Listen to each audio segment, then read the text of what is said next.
We spent hundreds of hours doing research while finding our property, and we're here to share everything with you. Also, stick around because we have a tip that could get you your property before anybody else can buy it. When it comes to finding your land, it's a lot. It can be very stressful, but we want to take that stress away from you. We're gonna help explain what remote land is versus off-grid land versus hunting properties, about how much acreage you want. Like, what are you trying to do with your land? Are you gonna be a weekend warrior? Or are you gonna live there full time and take on building out your land and creating a homestead? Are you gonna be able to work remotely? What kind of cell phone service do you have? Do you have any? We want to break all of that down in location, how you're gonna purchase your land. Are there any restrictions with your land? Do you have state, county? What kind of permitting do you need to get? So let's dive in deep to help you find your land. We are Nick and Jen, and we've been living off-grid for about 2 years, and we had about 2 to 3 years of research prior to making the jump living on our remote land. So let's break that down a little bit. You can be off-grid in the suburbs, but you can't be remote in the suburbs, if that makes sense. Off-grid meaning all utilities are disconnected from the grid. Water, power, septic, trash. Remote is just like it sounds. You are remote. You are an hour, you're 2 hours. The middle of nowhere.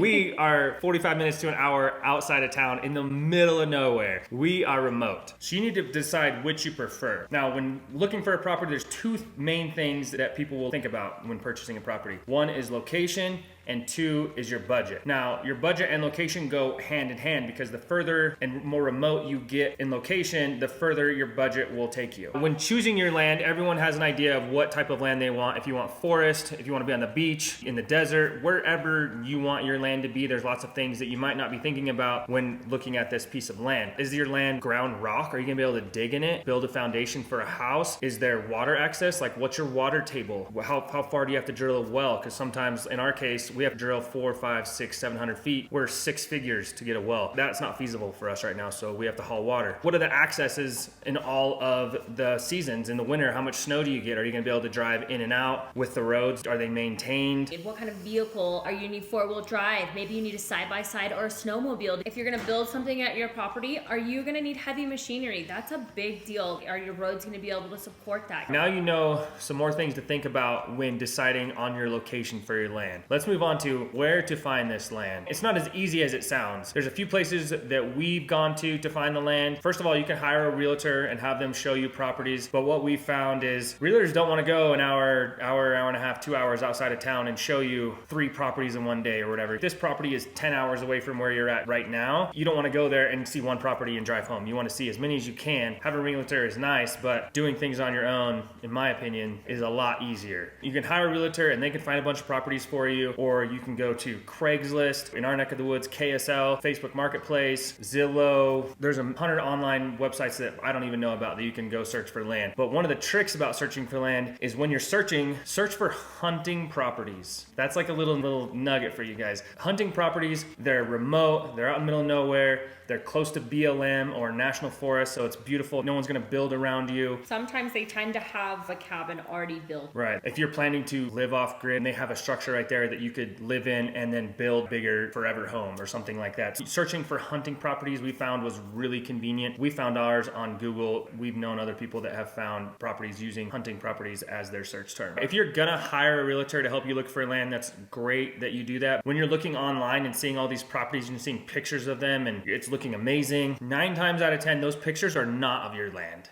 They're not. They're pictures of 10 miles down the road or like a really pretty something or another close to your property. But so you have to go and spend the time and walk and find your boundaries and your property lines, and so you know exactly what it looks like. Definitely don't buy it sight unseen. Make sure what the elevation changes are, everything about your land before you spend that money and make that purchase. There are a few ways you can look at your land, even from an aerial perspective. You can check out Google Earth, you can get into Onyx Off-Road or Acre Value, which will allow you to look at your land from an aerial point of view. But I would definitely get out, boots on the ground, make sure it's something that you want to build on, or make sure it has the proper resources for you. Right, and Acre Value, Google Maps, and Onyx Off-Road, they all show bordering properties as well. So if you want to be butted up to BLM or a national forest, that will tell you that. Also, it'll tell you neighboring lots, and you can even find out who owns them. Say you're looking at your land and you like the property right next to it, you can get that information information, contact them, and maybe they want to sell it. You never know. You never know. Maybe they've been sitting on it for 40 years and they don't know what to do with it, and you call them and it's the right day and the right time and you get a great deal. So when you're trying to buy land, you might think that you want 100 acres, but your plan is to build a house and a garden and you need half an acre, right? So don't get more acreage than you need, because it just causes more money, more upkeep, more things to go wrong and take care of, right? But if you plan to do farming and you need a big pasture or a meadow or whatever, then obviously you need that acreage, but just don't bite off more than you can chew. Just because you have a lot of acres doesn't mean it's all usable land as well. Like you don't know what you're gonna get. You could have like a huge hillside, or you could have flat land. Keep that in mind when you are walking your property. What of this am I actually going to use? Now that you know where you want to have your property, you want to know how much you want to spend, where you're going to find this property, how to check the surrounding areas with Google Earth and Acre Value and Onyx Off-Road. The next thing is to vet your property. We want to know everything that's on the property. We don't want any curveballs or something disgusting on there that we were not prepared for. These websites that you can go and see an aerial view are amazing to see all these property lines. They could be 10 years old. You don't know how long these pictures are. So when you're there, you want to see who your neighbor is. Is there a junkyard next door? Landfill? You just never know what's been built since that picture's been taken. And make sure you don't have that crazy neighbor. Once you find out who your neighbors are, I think it's really important to find out what kind of people your neighbors are. If they're in close proximity to you, are you gonna be able to barter and trade with them? Where our land is, we have a great community, and a lot of us barter and trade with each other on products and services and work. We're able to just have this really good community atmosphere. So make sure your neighbors are willing to work with you, or maybe they're loud neighbors. Like we might be the loud neighbors. Sometimes we have music playing. Are you gonna be okay with that loud neighbor who's working on heavy machinery, has music playing? Or are you looking for a calm neighbor? And with your location, you wanna make sure how far away is the city, the hospital, groceries. When you're remote, you're gonna be an hour, 2 hour, 3 hour, whatever you wanna be off the beaten paths. Just make sure you're prepared for that drive. Every time you wanna go into town, you have the vehicles that can stand up to that environment. Because that hardware store trip is gonna cost you when you just need that one nut or screw.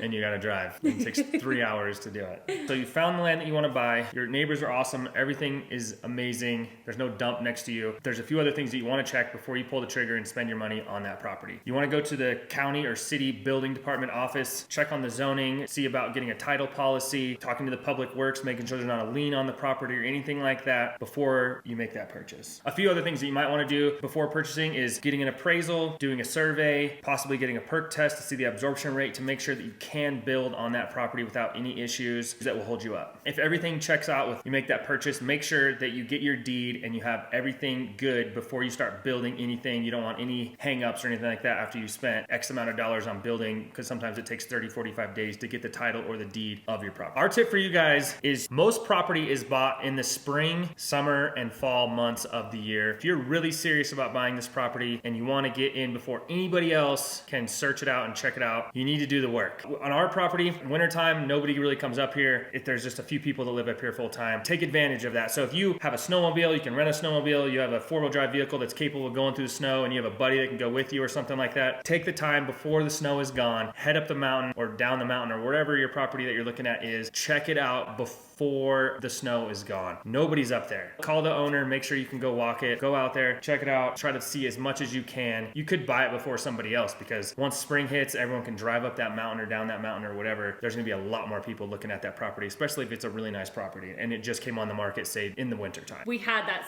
scenario happen up here Just the other day. We had a person come up here with a real estate agent, look at a property, and then the very next day, another real estate agent came and looked at that exact same property, and the person that came up here first wanted to actually come back and check it out and buy that property, and it was gone like the next day. Click on this video to see the start of our journey. Use our hundreds of hours and time spent figuring out how to find remote properties. Please like, comment, and subscribe. We'll see you in a few days. See you in a few days.